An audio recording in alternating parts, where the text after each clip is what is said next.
Pictures photographers. If you're here, start taking your pictures. Tout entraîneur a sa part de responsabilité sur le résultat. Le contenu de la première mi-temps, effectivement, ne correspondait pas à ce que on pouvait attendre de notre match. Il a fallu rectifier. Euh, donc j'assume effectivement le contenu de la première mi-temps, comme j'assume aussi le contenu de la seconde mi-temps grâce aux changements qui ont été effectués et qui auraient pu nous permettre de revenir dans le match et de revenir au score dans cette rencontre.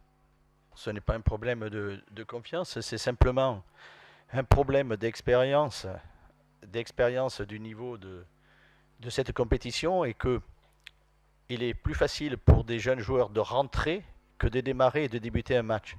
Je peux vous dire, tous les matchs qu'on a pu faire de préparation nous l'ont démontré.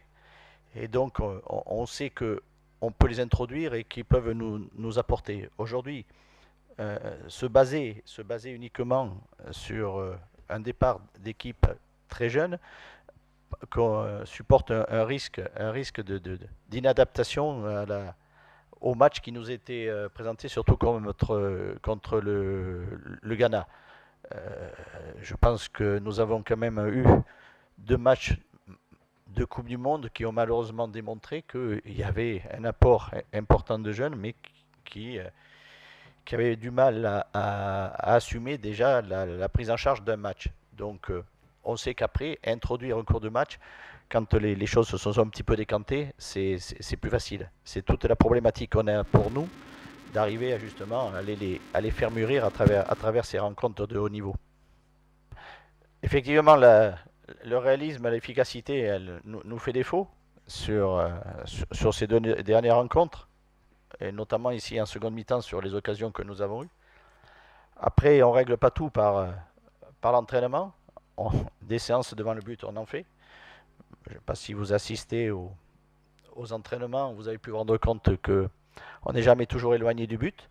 Donc, même on fait participer même d'autres joueurs que ceux du secteur offensif.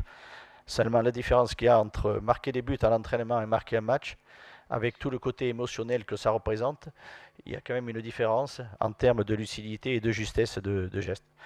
C'est ça qui fait la différence et qui permet effectivement de transformer une occasion en but. On n'a pas été aligné parce qu'on avait opté pour un système avec un peu plus de présence dans les 18 mètres, comme ça nous avait manqué contre l'Égypte, donc en mettant 2 attaquants, pour avoir effectivement un peu plus de présence, ce qui n'a pas pu se produire. Voilà la raison pour laquelle aujourd'hui Lassana n'avait pas démarré, puisqu'on a vu que malheureusement Lassana, quand c'est effectivement un joueur qui promet, qui est jeune, mais qui n'est pas forcément le plus à l'aise quand il est dans les 18 mètres. The end of the second game, that is Uganda and Egypt. Thank you, Coach Jires, and thank you